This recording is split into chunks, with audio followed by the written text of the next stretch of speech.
Welcome everybody to Picks and Bones. I'm your host, Eric. You always know me for bringing you the best in Americana, red dirt, black dirt, Carolina clay, and good old rock and roll. Today, I'm going to bring you something just a little bit different. I'm bringing on Cynthia Luna Frost from Frost IU, Symphonic Metal band from Sweden, and she's got an incredible story to tell. So, folks, let me introduce you to Cynthia Luna Frost.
All right, folks, here we are. Cynthia Luna Frost. How are you? I know we've been trying to get things lined up to get you on the show and all that good stuff, and I am so glad we've been able to finally make this happen. At long last. Yes. And we've gotten to be friends outside of this before this actually has come about, so this is literally just, two friends having a conversation about music, because everybody knows the basis of my show. But tell them about what you do, because this is where it's going to trip everybody out. Well, this is, I said this, I did a vlog, 2 hours ago on my Facebook page, my artist page, and I said that I'm kind of privileged to actually be on the show at all, since it's a country/Americana show. And I'm a heavy metal musician. And I love that. my roots I are gotta metal. give it up to you, Eric, for actually having me, simply because of the genre difference overall. Well, and we've talked a lot of music and everything. And, music is music. It doesn't matter how you want to package it. Exactly. But I come from a metal background. I cut my teeth on metal. I took my first frontman position at 15 years old, the spandex pants, the whole 9 yards, hair down to the middle of my back, earrings and bandanas, and I was like, I'm going to conquer the fucking world. And here I am, many years later, doing a podcast, talking to heavy metal greats and music greats all around. Well, you're conquering the world in your own little way, because this is going worldwide. So, well, that is true. I love the fact that we can cross genres and continents and make this great. Tell everybody about Frost IU. Frost IU? I don't know what that is, but I know what Snow IU is. Snow IUs. See, I told you it was a long, late night. That's totally okay. Well, as Eric pointed out, my name is Cynthia Luna Frost. I am a vocalist, model, creative. I'm also the founder and lead vocalist of the Swedish heavy metal band Snow IU. Been since 2008 when I founded it. I was 12 years old. And I'm also the founder of my own festival, Snowfest, which is going to have its, we think, 5th edition this year in May. That's awesome. So, you wanted to know more about Snow IU, and yes, what do you want to know, really? Well, kind of let everybody I can start know in any corner of the world. for folks that have not had the pleasure of listening to you yet. We'll put it that way, because they really need to go and check you out, because you guys is incredible musicianship and songwriting, and I mean, It's my heart to hear this. I love it myself, and kind of let everybody know where you fell into the spectrum of metal, which is a big one. And also, your approach to being a musician, because, I know we've talked about this a lot. There's a ton of bands there in Sweden doing the same thing, or trying to do the same thing you're doing, and it's challenging. But the fact that you are still doing your festival and everything else just shows the amount of integrity and everything that you're maintaining. Yeah. Well, as said, I founded the band back in 2008. I was 12 years old when I founded the band, and it still blows my friggin' mind that here I am, turning 24 in just about a couple of weeks now, the 25th of February, actually. I'm still here doing the band, and I'm doing music overall. I've been on the bottom so many times, and I've always told myself that I'm never going to get out of this rut. I'm never going to get back to music. But yeah, Snow IU started in its essence and its core really as I would say grade school band, because that's technically where we were back in the day.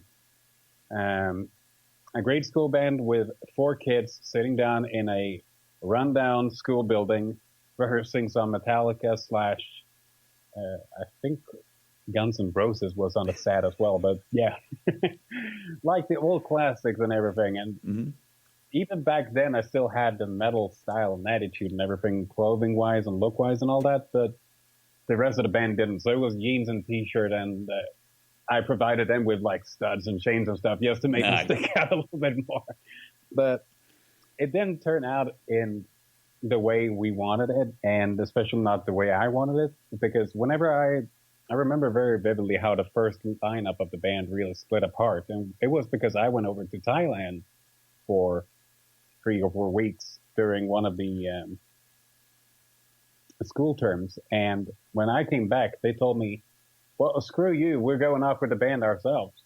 Yeah, sure, go on ahead, but I'm keeping the name. Right. So since then, I've kept the Snow IU name, and it's, first of all, we didn't start as Snow IU, we started as Snow, but we developed over the years. And I think that since 2008 and up until this point, I've gone through at least 20 plus members of the band, simply because life comes in the way when it comes to music. High school, college, work, family, you name it, everything can come in the way. But I'm glad that to this day, Snow IU is keeping very firm ground when it comes to the whole heavy metal stuff, because that's essentially what we're doing right now as well. Putting our own little twist on it, of course. With I usually say that Snow IU is heavy metal like the classical 80s from Iron Maiden, Black Sabbath, Ozzy Osbourne, even some Motley Crue in there to a certain degree, I think. I can keep on rambling on, but you get my point. Absolutely. And then we're putting a modern twist on it, which is that we're influenced by so many different areas of metal. But right now, our guitarist is a very big death metal fan, for example, like Possessed, and he's also a very big fan of thrash metal, so it's Death Angel and all that stuff. And the drummer is a very heavy new metal fan, so it's Slipknot and Korn and all that good stuff. Yeah. While the bassist is from a fusion / prog background and a big fan of Toto, as well as Primus and stuff. Yeah. And then in comes me as well, who is a super big fan of power / symphonic metal, like Nightwish, even some Iron Maiden in there, because they're technically considered power metal at this point, I suppose. Yeah. And the whole, I can even, like, when it comes to power metal, let's go with Halloween as well while we're at it, because they started it all. But so we have all of the corners of metal covered, I feel, and we put that into Snow IU to make this unique mix of madness, pretty much. Yeah, but it's great. It's fun madness. I mean, and Where do you draw your inspiration for your songwriting? That's such a tough question. Like, oh my God, I wish I could give you a straight answer, but I'm going to go on a tangent here and just go rambling on with my stories, you know. Please. Songwriting wise, for inspiration, since I'm the main songwriter when it comes to the lyric and the themes, and the lyrical themes, and the whole concept that the band is basing their music around, we're basing our music off a concept that I created back in 2009, 11 years ago now, when I, as a kid, wanted to escape from reality, more or less. And this concept has since evolved, and I could probably fill a book or two if I really wanted it, like J.R.R. Tolkien stuff and J.K. Rowling's books of Harry Potter and stuff.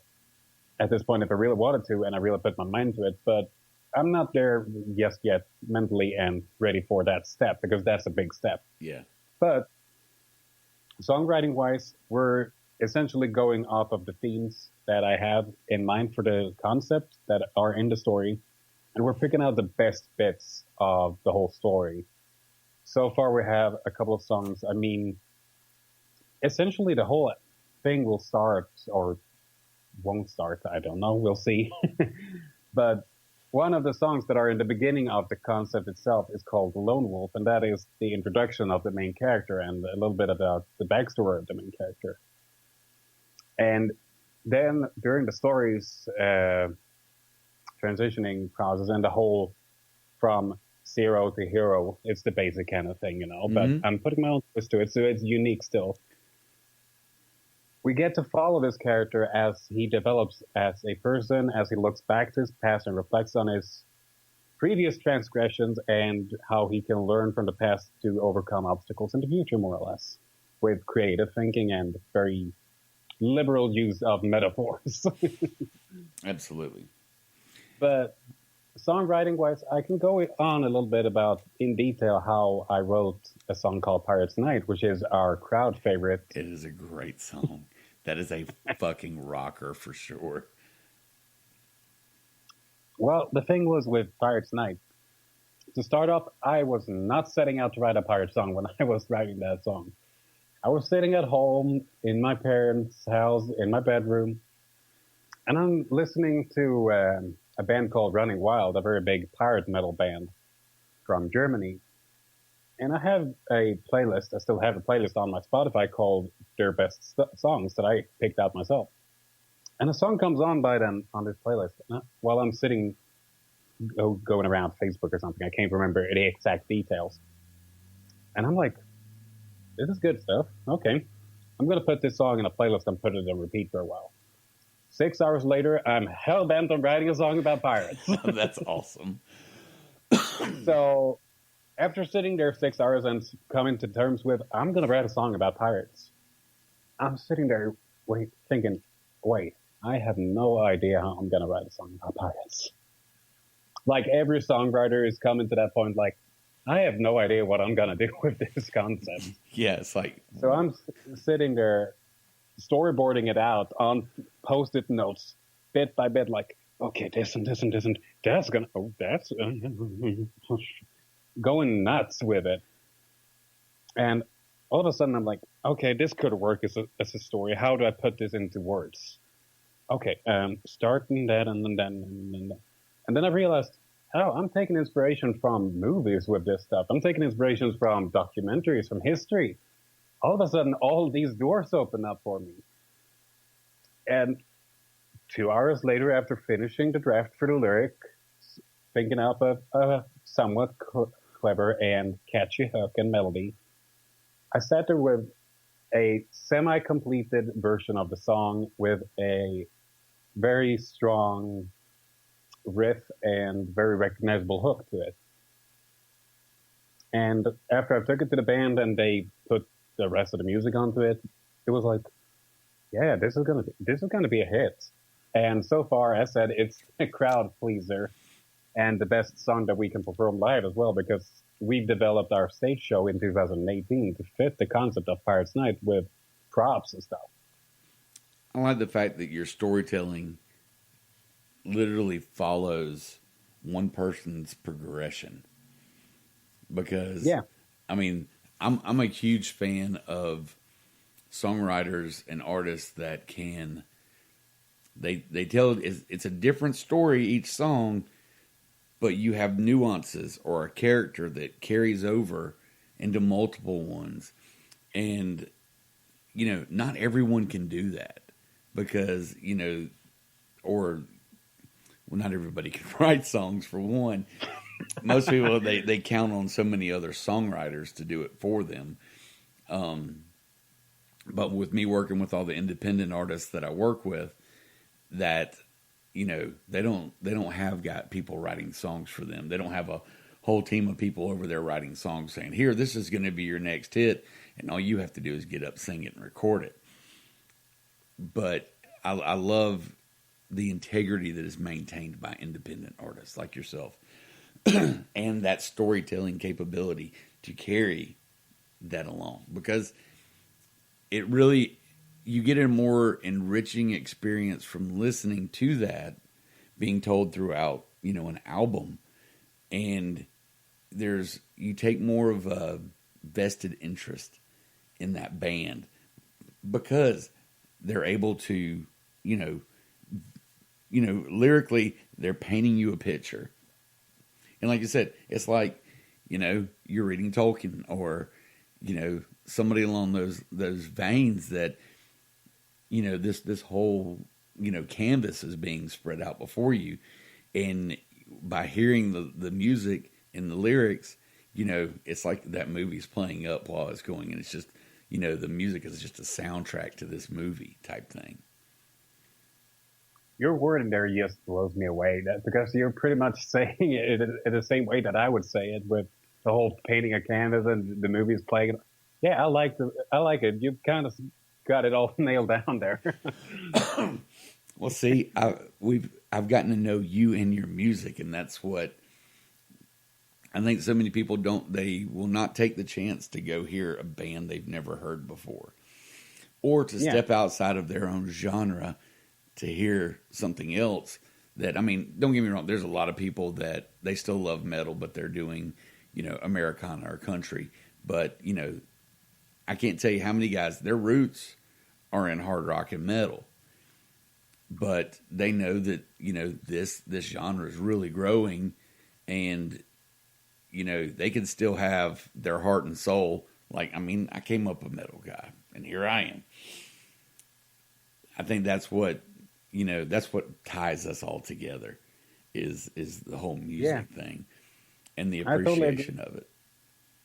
I mean, I usually say this, since I'm also working as a promoter technically and a director of my festival and everything, that music is a community, and it's our job as musicians and creatives to nurture that community in any way we can. And there are so goddamn many artists these days who, for those who didn't see this, because nice little air quotes, I did quotation marks with my fingers, but artists in quotation marks, there we go, who claim that they really do everything to nurture the artist life and the whole community around music overall.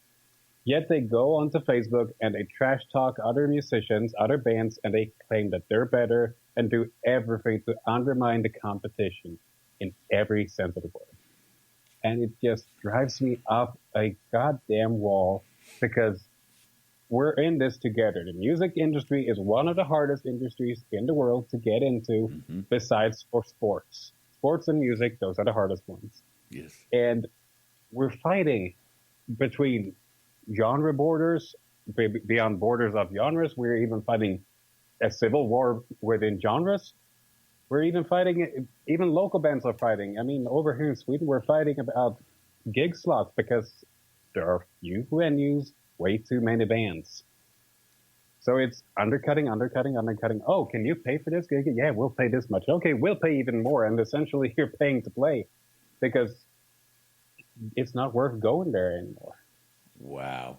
And see, and that's, I mean, that really hurts my heart to hear with that, it is so tough like that, because we have actually our music community, and it really doesn't matter what you play, our music community comes together and supports everybody. You know, if one band, their bassist is sick or has a family crisis, there's a bassist from any number of bands that's going to be like, hey, I got you. You know, I know your music. I can play your music. And, you know, I've seen country guys come and sing for metal bands and vice versa. And that whole interchange. And that's like I was telling you about the funk band that we went to see last night. Musically, I mean, there were musicians and band members from about 10 different bands and genres all in there supporting these guys because that's what our community does. And they were just absolutely kick-ass. So, you know, who doesn't love a good funk band? Of that. I'm so jealous.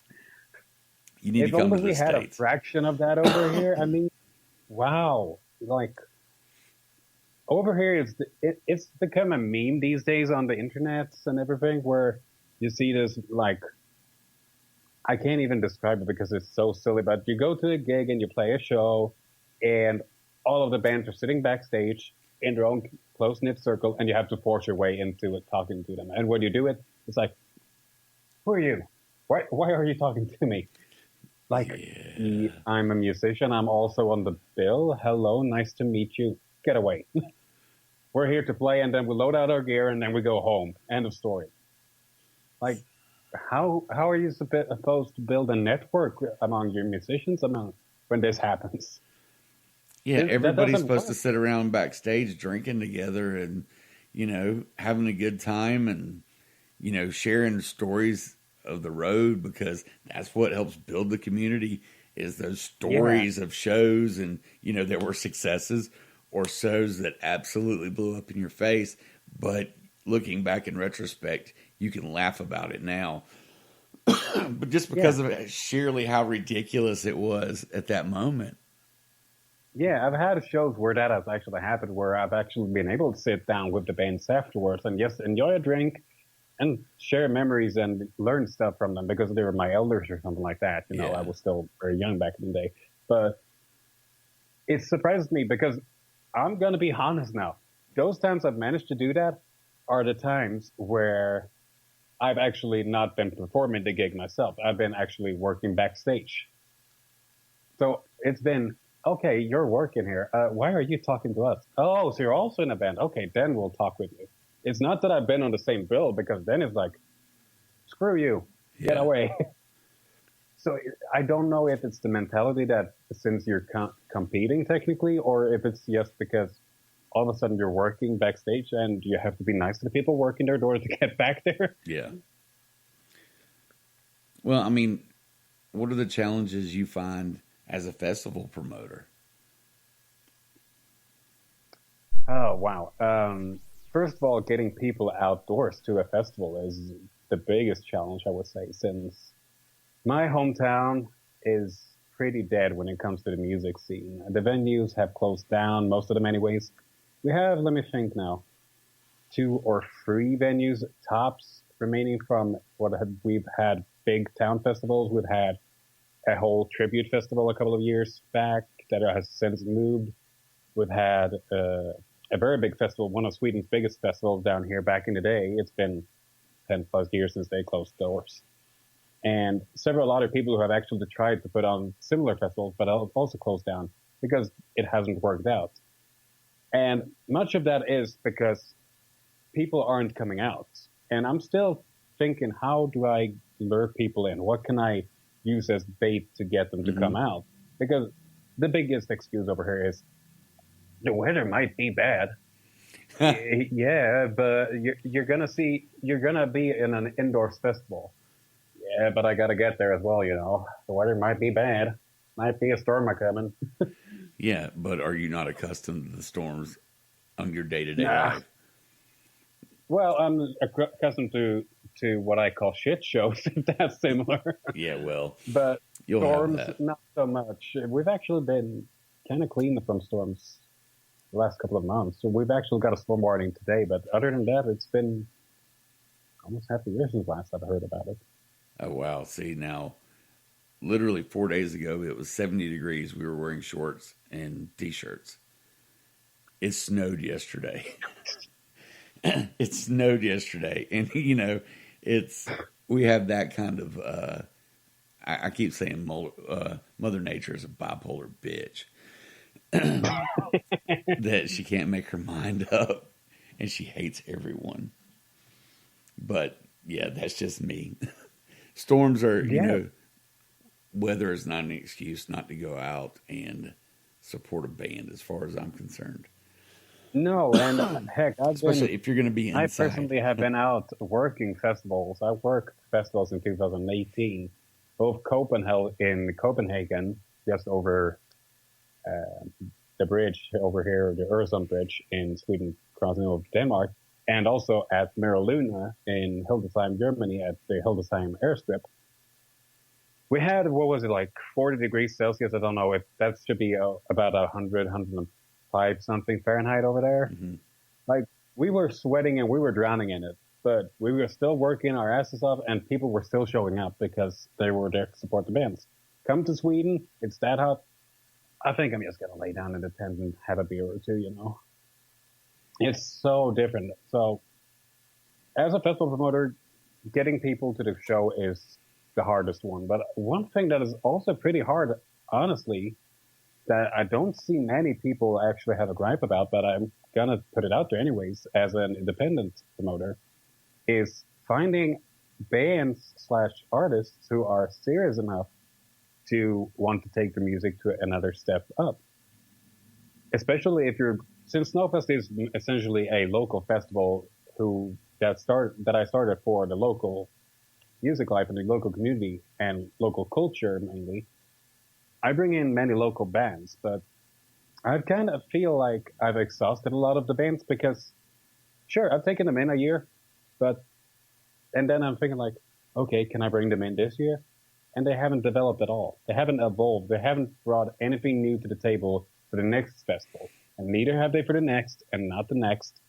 And if you don't evolve as a musician, as a creative, and you don't go with the flow and you just stay on the same spot, expecting things to work your way, you're pretty much just, not getting the hang of it. And therefore, I, as a promoter, feel like, yeah, you're going to bring the same 20 people you brought last time, even less this time because nothing's new.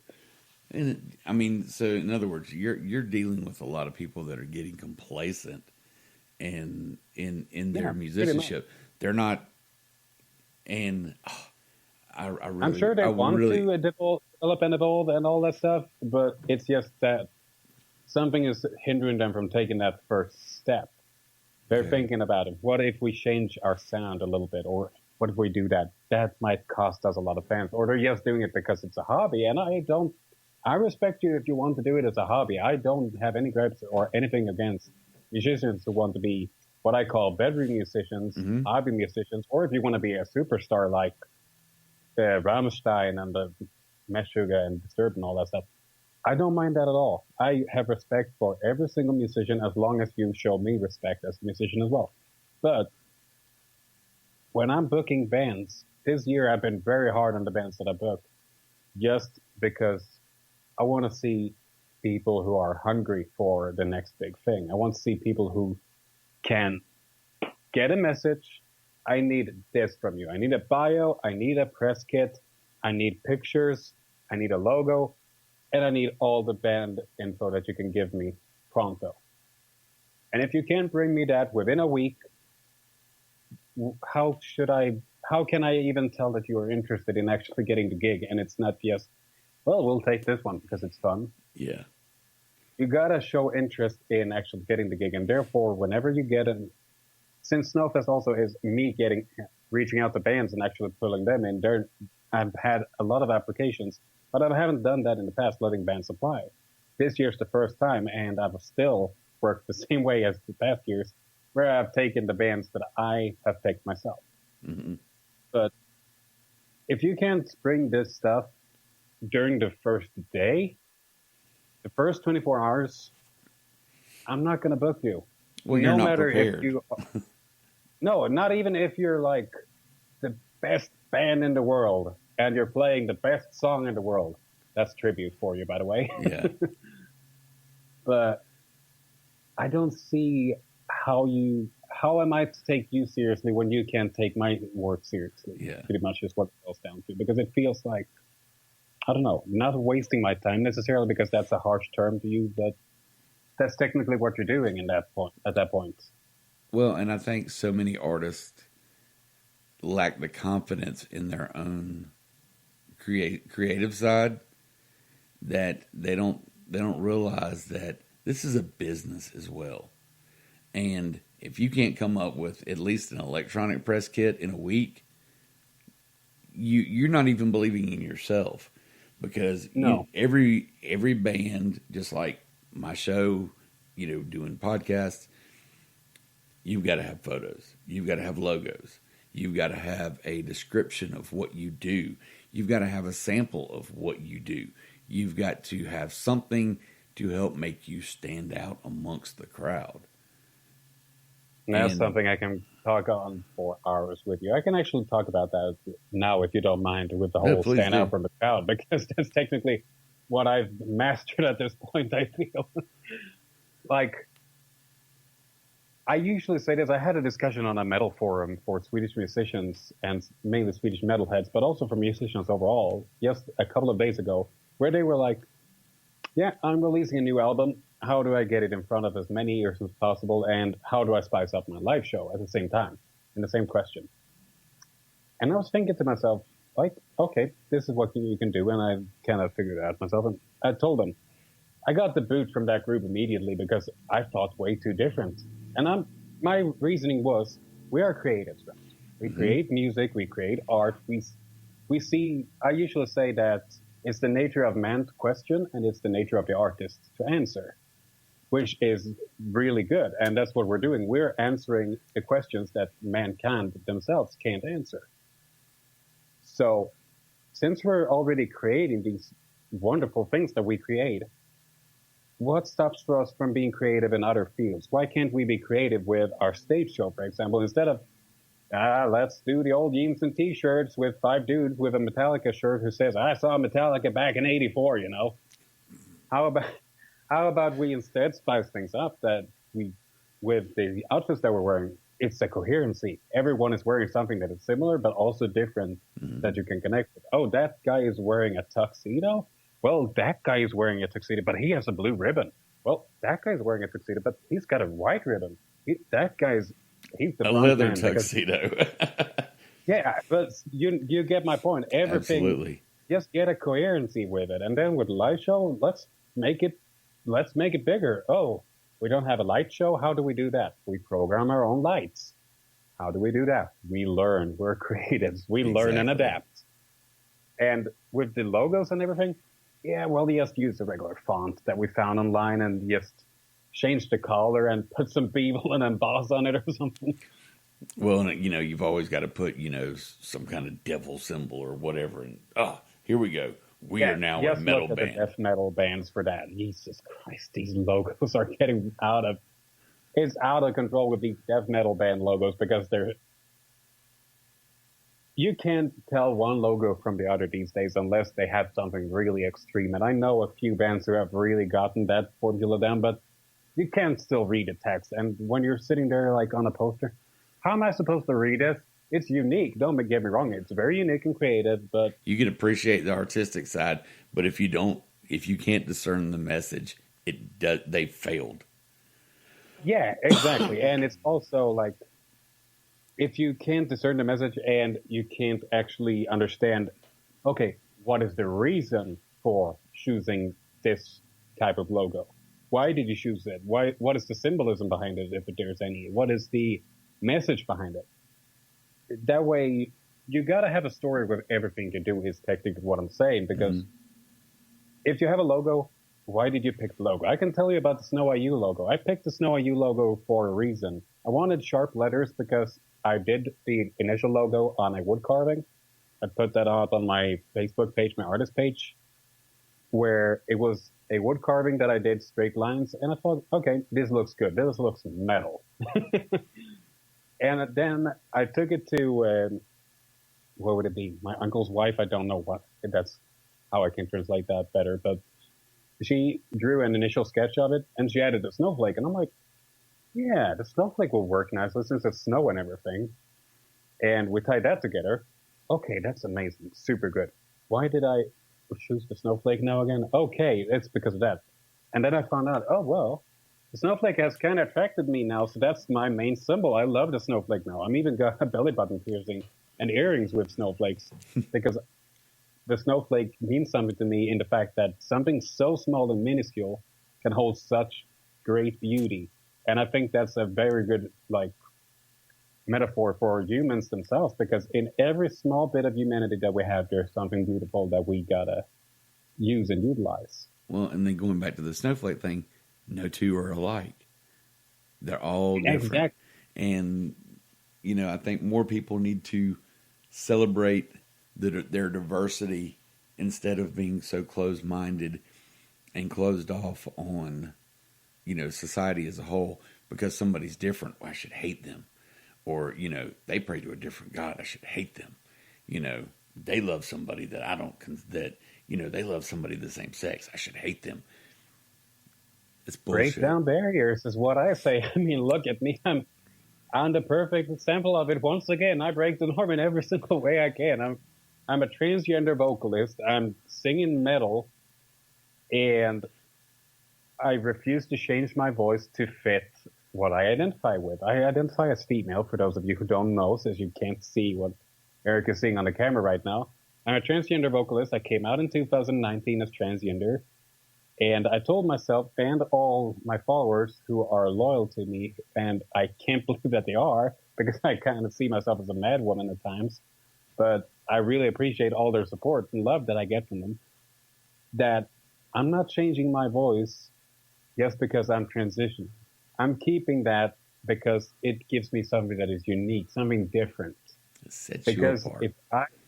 if I change my voice, I will just be another one in the whole heap of musicians out there. But if I keep my voice in my register, which I currently am, I am fortunate enough, and I see it as a gift to a certain degree.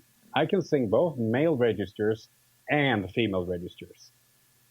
What musicians can say that, and what vocalists can say that they can sing both and also portray both kinds of characters live, even? Mm-hmm. With you can do your own duet. With justice and like redeem that quality. That's not something that many people can do. No. And that's something that I feel is unique. That's why I really capitalized on it and kept that as, well, that's me. Well, and I respect the hell out of you for that. And I respect the hell out of anybody that fully believes they're confident enough in themselves to break the standard tradition and to cross those boundaries, those, you know, pseudo lines that, you know, humanity or just, you know, the populace has. You know, I always we've got a little saying that it came off of the Rudolph the Red-Nosed Reindeer movie from back when we were kids. But I always tell everybody, you know, we're all a bunch of misfit toys stuck on that island. You know, none of us are perfect. I like that. None of us are perfect, but guess what? We're finding a way to be that community and to support one another. Because at the end of the day, what does it cost you to be kind and accepting of somebody different than you? It costs you nothing. You a damn thing. It doesn't cost you anything to actually share a smile. And, you know, maybe a good morning every now and again. Or, you know, hey, how are you today? And that translates into the musician scene, too. A lot of the folks here are really like that. You know, everybody is like I said, they're very supportive. And I think, you know, that's a whole different, because it's not always been like that. It used to be where everybody was kind of more cutthroat. You know, they can't succeed because they'll keep me from succeeding. You know, there's power in numbers. And the more people are working together towards a common goal, the faster you're going to get there, but you're going to find yourself challenging yourself to be even better. You don't have to, have the whole mindset that, oh, I have to be better than them. You need to be better than you were yesterday. And I mean, I guess that's the metaphor for life even. Always strive to be better than you were yesterday. Yeah, you should always learn something every day. And there is a thing that people say in the music business that sadly it's true. I don't follow it 100%, but I follow it a little bit. And that's, if you want to beat the competition, just be better than the competition. Simple as that. Well, we don't practice. Well, you want to be the best, just beat them. I mean, because I know bands that never practice. They don't. But then, then you've got these other guys that are kind of coming right past them. And they're like, well, what? How is that happening? What are they doing different? I'm like, they practice. Exactly. How do you get better? You have to practice at it. Nobody is so naturally inclined in anything they do that you just show up and we expect. tried that with the band for a gig actually once. Just a fun anecdote. we were in a kind of a talent show kind of thingy. It's a touring talent show more or less. And for one of the gigs, our rehearsal got flooded, so we couldn't use it. And we were like, God damn it, we'll grab our instrument and rehearse somewhere else. Nope. No one wanted to move their stuff out of there. We just moved it out to our own places, and we didn't want to move it from there until everything was settled. So we said, okay, let's do this one show without rehearsing 2 weeks later. It was the best show, light-wise, but music-wise, it was terrible. And that's just with 2 weeks off of practice. Just imagine what 1 month can do you and set you back. Oh, exactly. Because, I mean, not every band is out there playing every single weekend or 3 or 4 times a week. So they don't have that on a local level, no. On a local level, you should be happy that you get a gig every other month, really, technically. Unless you're out on a big tour supporting other bands or something. But if you're just taking the one-off gigs, 1 gig every 2 months is a very good start. And that's a very solid foundation. If you get 2 gigs a month, awesome. If you get 3 gigs a month, oh, wow. Can you give me your formula? And see, we got people that they can maintain it just in our state alone, that they're playing 4 or 5 nights a week. But I mean, kind of level where you want to be. You're within it's within a 4 or 5 hour drive. But which 4 or 5 hours is really nothing if you're going to actually show up and get paid. Which we won't even get into that stuff because I know we've had extensive conversations on the disparity in that. But I tell you what, I'm not going to keep it too much longer, but I will go ahead. We're gonna get into the bare bones, my dirty little secret book. Oh yeah, okay. You're not a guitarist, but so we can skip over that one. What is a band that you are really into right now? Right now, oh wow. Sonata Arctica, easily. Okay. What is your all-time favorite book? You're talking to someone who doesn't read a lot, I get that a lot. Oh, wow. I have a few. Can I name those? Yes. Well, let's go with, first of all, The Divine Comedy by Dante, which is a classic, super good book. The Rime of the Ancient Mariner by Samuel Coleridge. And I will also actually stick in a very big shout out to the one and only William Shakespeare, because I have read his complete works. I have too. It was somewhat painful. So those are the 3 books that I would consider the ones who have helped me the most in life. Okay. What is the first record you either bought for yourself, someone bought for you because you chose this, and or you stole it? Wow. I had somebody correct me on a show the other day. They said, well, not the first album I ever stole. And I'm like, okay, you're coming clean 20 years later. You know, I think statute of limitations is gone. We're not going to call the sheriff just yet, you know. Yeah. Oh, wow. I have no idea what the very first one was because I got a lot of CDs as a kid because back in the day we had these freestyles and stuff. Mm-hmm. I was a kid in the age of the freestyle, so I got a lot of CDs. Nice. Like singles and stuff. But let's go with the first metal record that I remember getting. I would say that was... I think I still have it at home. It's not even metal, but Deep Purple's The Platinum Collection, which is a 3 or 4 CD collection of the best hit songs from Deep Purple. And I still have that at home, and I still treasure that CD to this day. That's a good one to have. The first concert that you ever went, that you remember going to?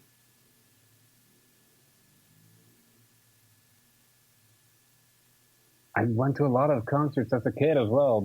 One of the first ones that I went to within the rock genre was Status Quo, actually.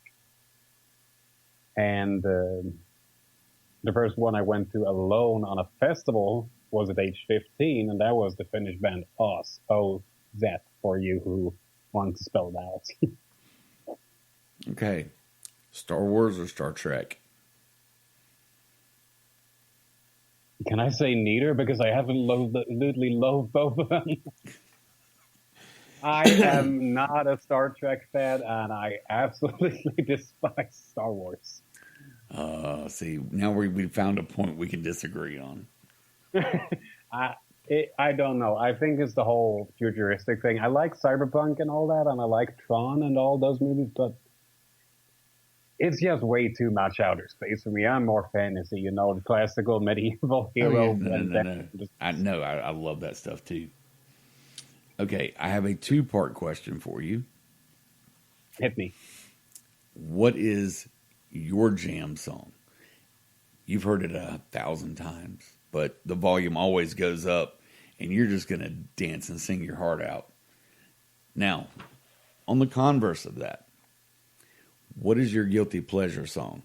You hate the fact that you love this song so much because it's probably nowhere near in your genres of anything, and people would be surprised how much you love this song.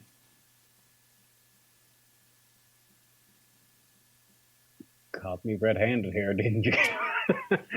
That was very unprepared. Oh, wow. Oh, Lord. This is one of my favorite ones because everybody's like, damn, you're really putting me on the spot here.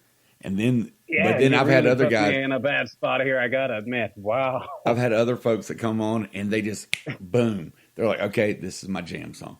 If it comes on, I'm singing at the top of my lungs. I'm rolling my windows down, and they're like, boom, this is my guilty pleasure song or band. And I'm like, where the hell did that come from?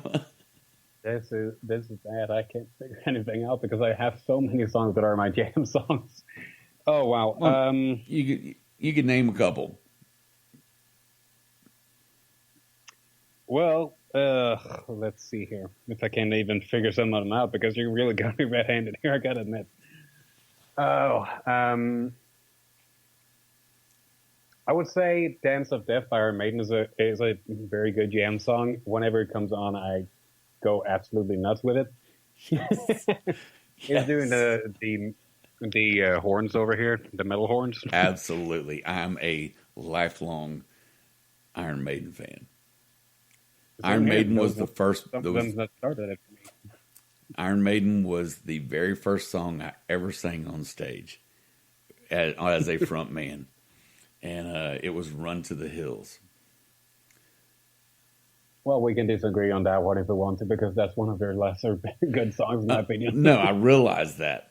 But I respect it. I really respect it. I just, to me personally, it's overdone by this point. Oh, it is.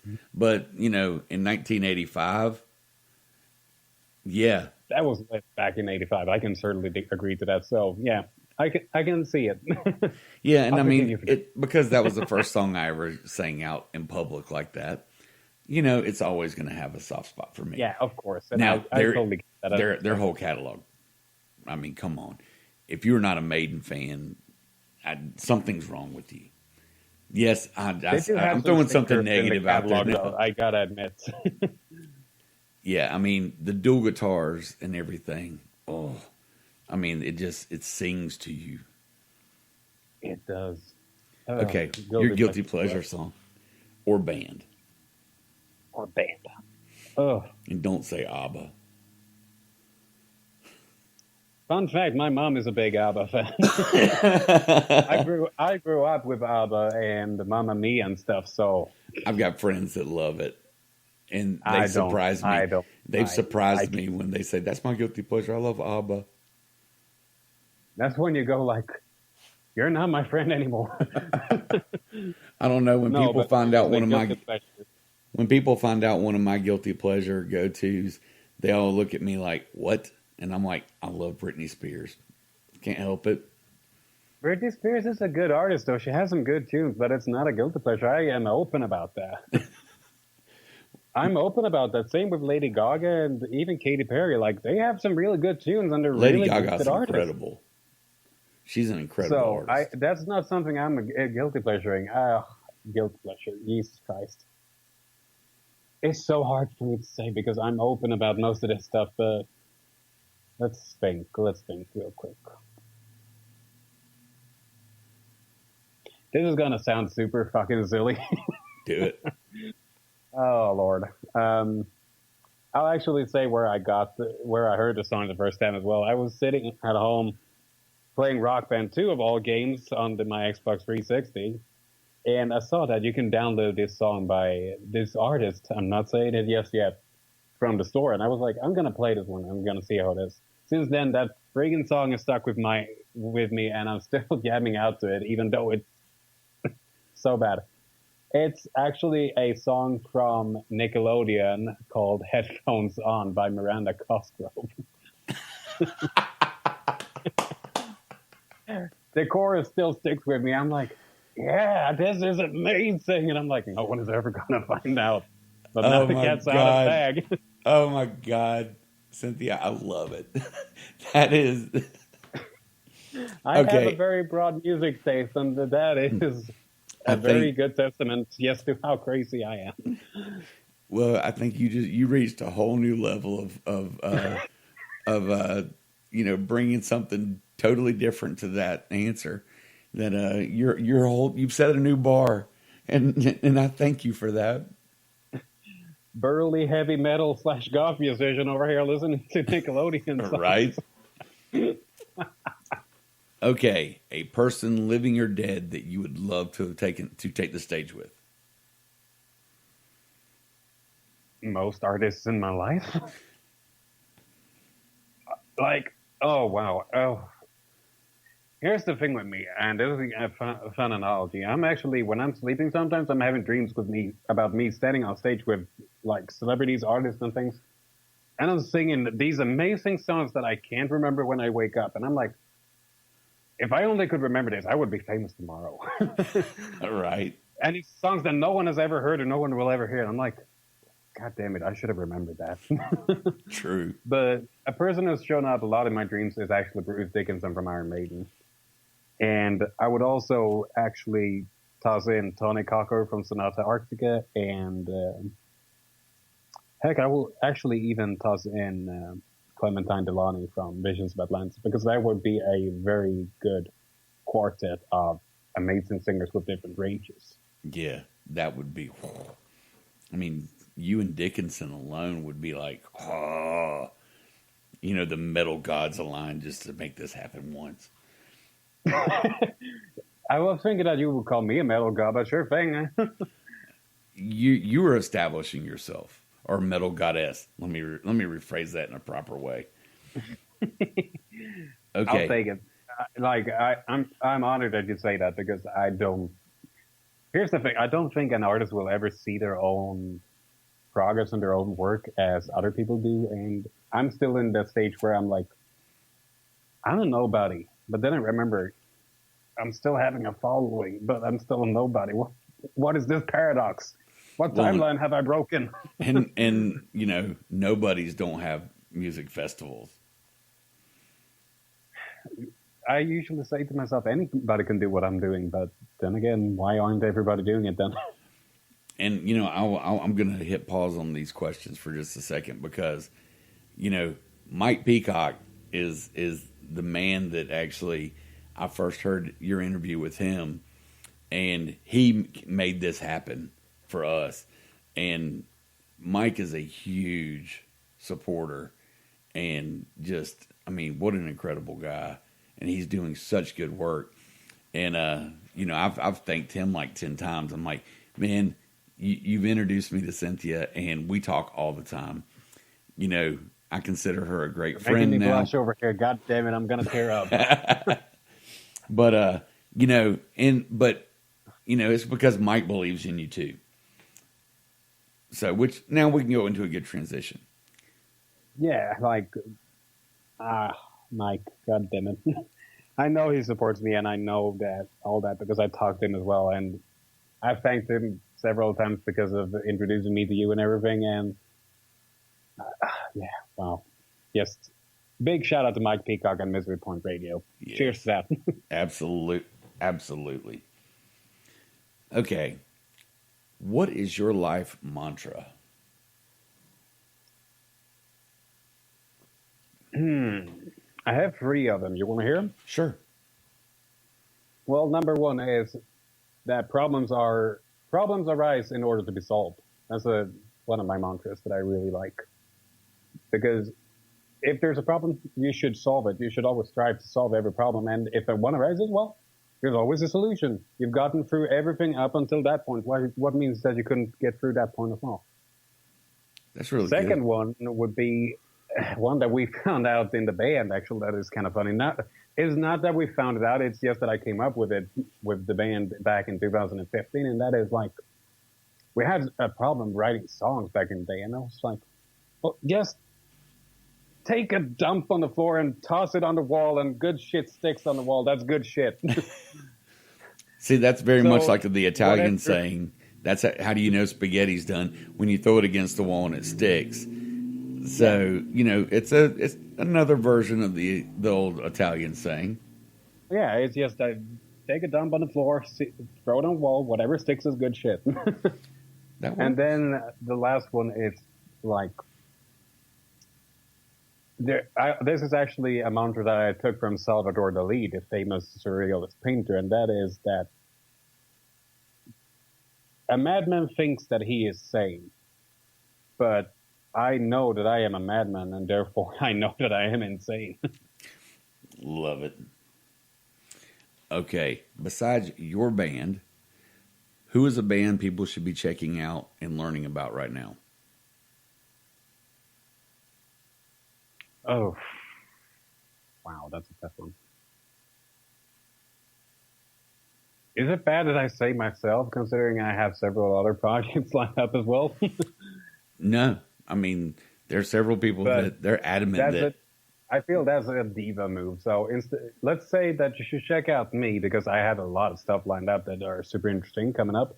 But in order to keep it less diva-ish, because I don't want that label on me to all the listeners out there, I would actually say that you should, if you're new to the metal genre overall, I would say check out the band Thunder Mother, because it's a full female band, and they're playing music that is very reminiscent of AC/DC and stuff, so it's easy to get into and easy to get out of. Yeah. If you really want to explore a little bit of the heavier side of rock and roll and all that stuff, instead of country like most of your listeners certainly listen to.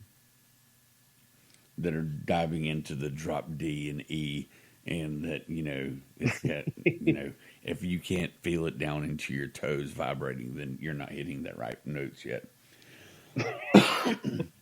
Okay, my very last question for you before we wrap up the interview.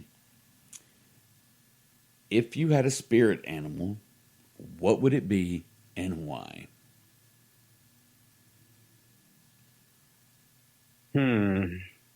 I've actually gotten not this particular question, but I've gotten like several requests in order to do these internet tests and everything and all that stuff. Yeah. And it never shows up the right one. I would say I have two of them, and it's a mix between the two. And that is, first of all, I know for a fact that my main spirit animal is an owl, simply because the owl is a symbol of wisdom. It was back in the ancient Greek period where Athena, the goddess of wisdom, had that as her symbol on coins and stuff. And I feel that the owl represents me simply because I like gaining new knowledge, and getting new knowledge is power. But I also like sharing my knowledge and my wisdom that I have with people, and I don't want to charge people for it, that many people want to do these days. They want to pay up and I'll speak to you and you'll perhaps learn something enough. No, I will make sure that you learn something, and I'll do it for free, just from the milk of humanity that I have within me. And the second one is actually a butterfly, because pretty much what you're seeing in front of you is a reaction to that. I would usually call my pre-transition period that I was taking on a persona. I was building up a facade, an image, and I was wearing a mask.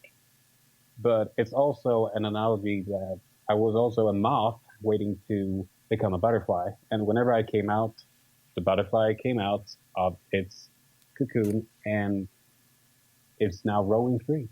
That's awesome. That's awesome. Well, Cynthia, is there anybody you'd love to give shout outs to besides the fact that we just threw them out at Mike? That kind of took it out from it, didn't it? Because that was the main guy I would actually like to give a shout out for tonight, simply because he made this happen, you know? Yeah. And, always shout outs to Mike. And he's been such a huge supporter of my show too, that, I can never appreciate him enough. But I was fortunate enough.